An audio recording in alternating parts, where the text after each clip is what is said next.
Episode की शुरुआत में ओनोई को देखते हैं जो काबुराकी को देख रहा था। काबुराकी इनामी और हारुता की फोटो क्लिक कर रहा था। ओनोई कहता है मैं ओनोई हूँ और ये कैमरामैन काबुराकी जो मेरा पार्टनर है और हम अभी इनामी के इंटरव्यू के बीच में है। हम इनामी के पैशनेट लव स्कूप का पीछा कर रहे थे, लेकिन सामने आया कि इनामी सेन एडल्ट मूवी ब्रोकर है और इन सब के बीच मैंने काबुराकी का एक अनएक्सपेक्टेड चेहरा देखा। इसके बाद वो उस मोमेंट को याद करने लगता है जब काबुराकी ने उसे इनामी के साथ देख लिया था। ओनोई कहता है वो मैं था जो हमेशा जेलस फील करता था। मैंने इससे पहले कभी उसे इतना बेचैन नहीं देखा था। मैं सरप्राइज हूँ कि क्या ये लड़का भी मुझे पसंद करता है। मैं सच में चाहता हूँ कि ये वो चिल्ला कर कहे। यहाँ पर ओनोई की वॉइस ओवर खत्म हो जाती है। इसके बाद इंटरव्यूअर इनामी से पूछता है आप प्यार के बारे में क्या सोचते हैं। इनामी कहता है ये सवाल मैं हारुता को पास करूंगा। हारुता कहती है तुम डरपोक हो। फिर ओनोई इनामी की तरफ देखता है और उस बारे में सोचने लगता है जब इनामी ने उसे बताया था कि वो किसी मैन को सीक्रेटली लाइक करता है और कहता है इनामी सेन एक बहुत अच्छे इंसान है। इसके बाद इंटरव्यूअर इनामी से नेक्स्ट क्वेश्चन पूछता है आपका आइडल टाइप कौन है। इनामी कहता है उसे स्ट्रेट फॉरवर्ड और जेंटल होना चाहिए और इस सवाल के बाद इंटरव्यू खत्म हो जाता है। ओनोई कहता है काबुराकी ने कहा था इनामी के दो चेहरे हैं, लेकिन मुझे ऐसा नहीं लगता है और उस बात को तो छोड़ ही दो कि इनामी अडल्ट वीडियो ब्रोकर है, ये इम्पॉसिबल है। फिर ओनोई काबुराकी के पास जाता है और कहता है क्या हुआ, तुम इनामी से बात क्यों नहीं कर रहे हो। मैं चाहता हूँ कि तुम जानो कि वो रियल में किस टाइप के पर्सन है। काबुराकी कहता है मैं भी यही जानना चाहता हूँ। ओनोई कहता है सच में, फिर तो तुम जान जाओगी कि वो किस तरह के पर्सन है। काबुराकी फिर ओनोई से पूछता है क्या मैं उनसे अकेले में बात कर सकता हूँ। ओनोई कहता है हाँ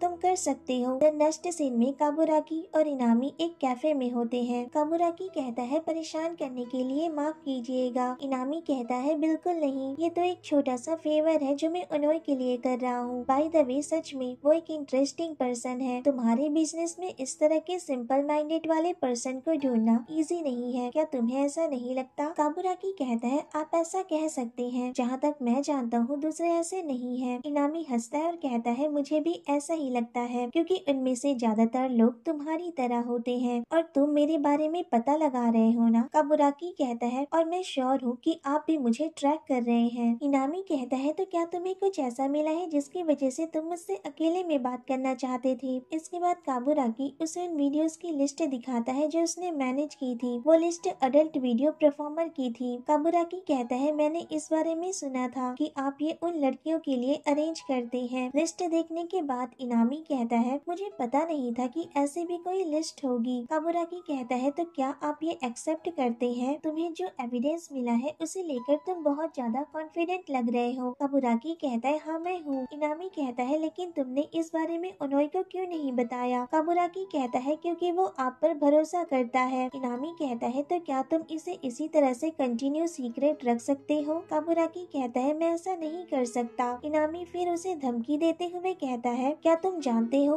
कि मेरे बहुत सारे बदमाश फ्रेंड्स हैं, अगर तुम मुझे इस बात को लेकर परेशान करोगे तो मुझे नहीं पता कि वो क्या करेंगे। काबुराकी स्माइल करता है और कहता है तो तुम मुझे धमकी दे रहे हो। इनामी कहता है नहीं, मेरा मतलब तुम्हारे प्रीशियस ओनोई के साथ था। ओनोई का नाम सुनकर काबुराकी घबरा जाता है और चुप हो जाता है। इनामी कहता है मैं उसे कहीं भेज सकता हूँ, उसी तरह जिन लड़कियों के नाम इस लिस्ट में है उसका भी नाम हो सकता है। काबुराकी अब पूरी तरह से डर गया था, क्योंकि इनामी इस पर्सन को चोट पहुंचाने की बात कर रहा था जो उसे सबसे ज्यादा प्यारा था। इसके बाद इनामी कहता है मुझे पता है कि तुम सब कुछ रिकॉर्ड कर रहे हो, क्या तुम मुझे वो रिकॉर्डिंग दे सकते हो। काबुराकी फिर अपने पॉकेट से रिकॉर्डर निकालता है और इसे टेबल पर रख देता है। नेक्स्ट सीन में काबुराकी अपने डेस्क पर बैठा होता है और वो लिस्ट उसके हाथ में थी। वो कुछ सोच रहा था, तभी वहाँ ओनोई आता है। कहता है क्या हुआ, तुम ऐसे क्यों बैठे हो। काबुराकी कहता है कुछ नहीं, इनामी इनोसेंट है। ये सुनकर ओनोई के फेस पर स्माइल आ जाती है और वो कहता है ये तो अच्छा है। काबुराकी कहता है अब उसका पीछा करना यूजलेस है, मैं ये बात चीफ को भी जाकर बता देता हूँ। वैसे कियोची सेन कहाँ है। ओनोई कहता है वो लॉबी में है, अगर तुम उन्हें ये जाकर बताओगे तो वो तुम्हें इसके लिए परमिशन दे देंगे। इसके बाद काबुराकी वहाँ से चला जाता है। उसके जाने के बाद ओनोई कहता है अब इनामी सेन का केस सेटल हो जाने के बाद हम चीयरफुल फीलिंग के साथ अगले केस पर काम कर सकते हैं। तभी उसकी नजर काबुराकी के डेस्क पर रखी उस वीडियो के लिस्ट पर जाती है। नेक्स्ट सीन में ओनोई किसी से बात कर रहा था, तभी वहाँ काबुराकी की आता है। उन्होंने इसे देखकर उस लिस्ट को छुपाने लगता है। काबुराकी कहता है तुम क्या छुपा रहे हो, दिखाओ मुझे। उन्होंने कहता है वो तो तुम थे,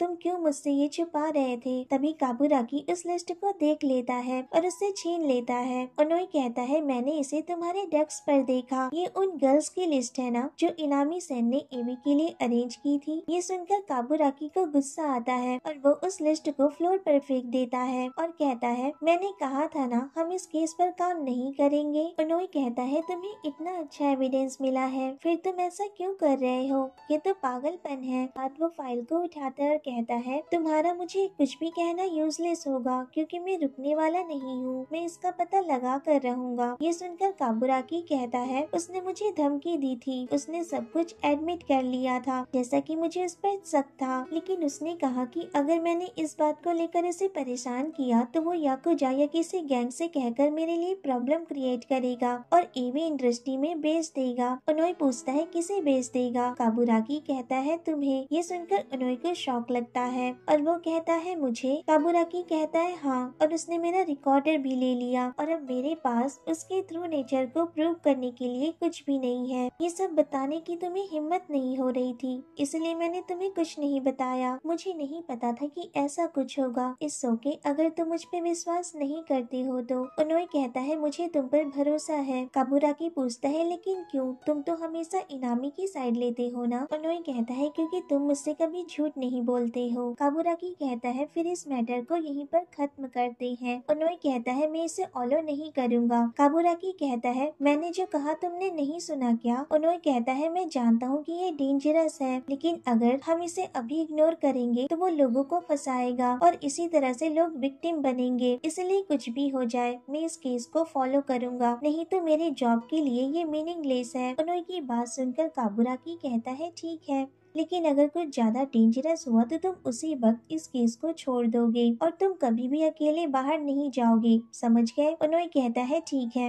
मैं समझ गया। तभी उन्होंने को किसी लड़की का कॉल आता है जो इनामी सेन के थ्रू आइडेंटिटी को बताने के लिए तैयार हो जाती है। उन्होंने उस लड़की से पूछता है आपको इससे कोई प्रॉब्लम तो नहीं है ना। नेक्स्ट सीन में काबुराकी और उन्होंने उस लड़की का इंटरव्यू ले रहे थे। काबुराकी पूछता है क्या मैं आर्टिकल के लिए आपकी फोटो ले सकता हूँ। वो लड़की कहती है ठीक है ले लो। इसके बाद उन्होंने उस लड़की से पूछता है आप एमी एक्ट्रेस क्यों बनी, क्या आप हमें इस बारे में बता सकती हैं। वो लड़की कहती है क्योंकि मैं इस इंडस्ट्री में सरवाइव करना चाहती थी। जब मैं मिस्टर इनामी के साथ सेम सेट पर काम करती थी तो उन्होंने मुझे बताया कि वो मुझे कुछ अच्छी एडवाइस दे सकते हैं। इसके बाद हमें वो सीन दिखाया जाता है जिसमें इनामी और वो लड़की फिल्म की शूटिंग कर रहे थे और एक ही सेट पर बैठे हुए थे और इनामी इस लड़की से कह रहा था ये तुम्हारे लिए मुश्किल होगा, तुम्हें एक गुड स्टार्टिंग की जरूरत है। वो लड़की कहती है हाँ मुझे सिर्फ छोटे मोटे ही काम मिलते हैं। इसके बाद इनामी की हेयर स्टाइलिस्ट पूछती है क्या ये ठीक है। इनामी कहता है हाँ और उसकी स्टाइलिस्ट वहाँ से बाहर चली जाती है।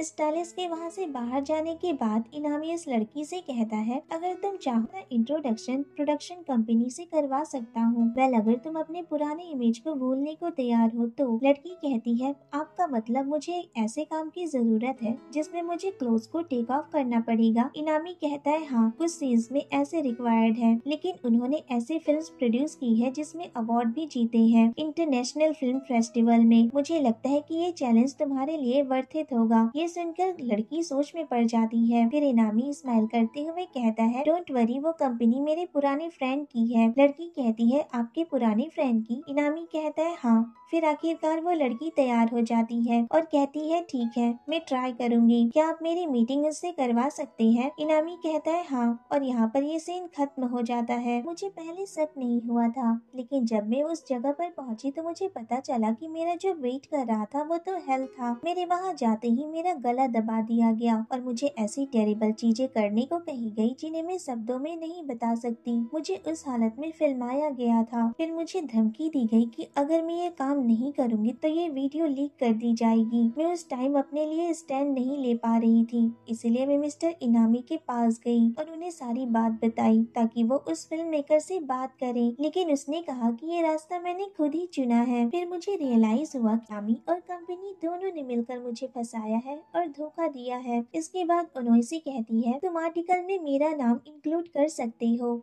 और इंटरव्यू खत्म हो जाता है। नेक्स्ट सीन में ओनोई और काबुराकी इनामी से मिलने जाते हैं। इनामी दोनों को हाय कहता है। काबुराकी कहता है नेक्स्ट वीक मैगजीन पर तुम्हारे बारे में एक आर्टिकल छपने वाला है जो उस लड़की ने बताया है जिसे तुमने वीडियो के लिए अरेंज किया था। इनामी कहता है तो तुम्हें धमकी देने का कोई भी फायदा नहीं हुआ। काबुराकी कहता है अगर उन्होंने तुम्हारी इन्वेस्टिगेशन पर जोर नहीं दिया होता तो ये इन्वेस्टिगेशन में ही रुक जाता। ये सुनकर इनामी ओनोई की तरफ देखता है। ओनोई काबुराकी से कहता है मैं इनामी सेन से अकेले में बात करना चाहता हूँ। फिर काबुराकी दूर जाकर खड़ा हो जाता है। उसके जाने के बाद ओनोई इनामी से कहता है जिस कंपनी के लिए आप गर्ल्स को अरेंज कर रहे थे मैंने सुना है कि वहाँ आपका कोई पुराना दोस्त काम करता है, वो मिस्टर इनुकाई है ना? आप ये सब मिस्टर इनुकाई के लिए कर रहे हैं ना? नहीं, आप ये उस पर्सन के लिए कर रहे हैं जिसे आप लाइक करते हैं। इनामी कहता है तुमने सही कहा, मैं उससे हाई स्कूल में मिला था। उसे जल्दी गुस्सा आता था लेकिन फिर भी वो बहुत ऑनेस्ट और जेंटल था। बस उसकी फ्रेंडली स्माइल देखकर मैं खुश हो जाया करता था।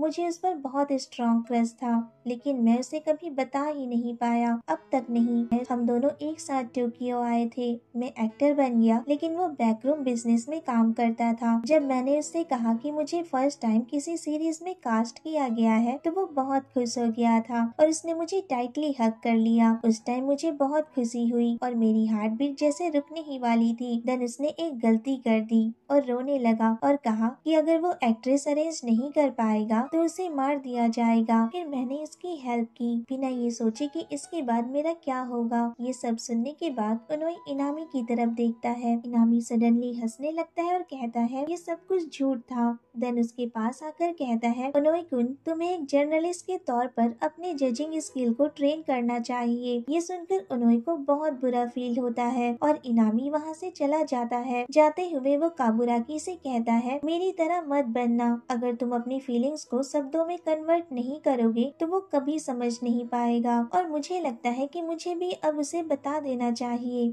इतना कहने के बाद वो वहाँ से चला जाता है। उसके जाने के बाद काबुराकी ओनोई के पास आता है और उसके साइड में जाकर खड़ा हो जाता है। वो ओनोई की तरफ देखता है तो वो बहुत दुखी लग रहा था और कुछ सोच रहा था। तभी अचानक काबुराकी उसे गले लगा लेता है और उसे कंफर्ट फील कराता है। नेक्स्ट वीक वो आर्टिकल मैगजीन में छप गई थी और इस आर्टिकल को देखकर चीफ एडिटर और क्यूजी काबुराकी और ओनोई से कहते हैं इस आर्टिकल के पब्लिश होने के बाद ईमेल्स हमारे वेबसाइट पर आ रहे हैं कि आपके आर्टिकल ने एक अभियान स्टार्ट किया है और वो लॉसूट फाइल करना चाहते हैं। अब से एंटरटेनमेंट इंडस्ट्री में हलचल मच गई है। फिर क्यूजी कहता है तुम दोनों ने सच में बहुत बड़ा काम किया है। क्यूजी कहता है तुम दोनों को हुआ क्या है, तुमने ऐसा फेस क्यों बनाया हुआ है? कम ऑन चीयर अप, तुमने इतना बड़ा काम किया है। काबुराकी और ओनोई इसके लिए थैंक यू कहते हैं। काबुराकी कहता है हम दोनों खुश हैं और दोनों वहाँ से चले जाते हैं। उनके जाने के बाद क्यूजी कहता है इनके काम को प्रेसिडेंशियल अवार्ड भी मिल सकता है तो वो इस बात से खुश क्यों नहीं है। चीफ एडिटर कहते हैं मुझे लगता है कि उन दोनों के दिमाग में अभी बहुत कुछ चल रहा है। वेल प्रे करते हैं कि वो दोनों इसी तरह से काम करते रहे। नेक्स्ट सीन में काबुराकी और ओनोई रूफ टॉप पर होते हैं। ओनोई काबुराकी से कहता है जैसा कि तुमने कहा था मुझे धोखा दिए जाने का खतरा था। मैं लोगों पर कुछ जल्दी ही भरोसा कर लेता हूँ और बेवकूफ बन जाता हूँ। शायद मैं इस जर्नलिस्ट के जॉब के लिए फिट नहीं हूँ। काबुराकी कहता है लेकिन तुमने लोगों को बचाया है जो इस सिंगल पेन के साथ सफर कर रहे थे। मुझे नहीं लगता कि वो पर्सन जो ये कर सकता है वो जर्नलिस्ट के लिए फिट नहीं है। और रही बात इनामी की तो मुझे नहीं लगता है कि उसने सब कुछ तुमसे झूठ ही कहा था। सच कहूँ तो वो तुमसे मिलकर सच में बहुत ज्यादा खुश था। ओनोई कहता है तुम ये कैसे कह सकते हो? काबुराकी कहता है क्योंकि उसने मुझे ये खुद बताया था और उसने उस लड़की को अपनी फीलिंग्स भी बता दी है जिसे वो पसंद करता था। इसके बाद दिखाया जाता है जिसमें इनामी फोन पर इनुकाई से बात कर रहा था और कहता है ये आखिर बार होगा जब मैं तुमसे बात कर रहा हूँ, मैं हमेशा से तुम्हें कुछ बताना चाहता था। फिर बैकग्राउंड में काबुराकी की वॉइस सुनाई देती है। शायद तुम पर विश्वास करने के बाद उसने अपना मन बना लिया था कि वो अपनी इस लॉन्ग हिडन फीलिंग को बता देगा।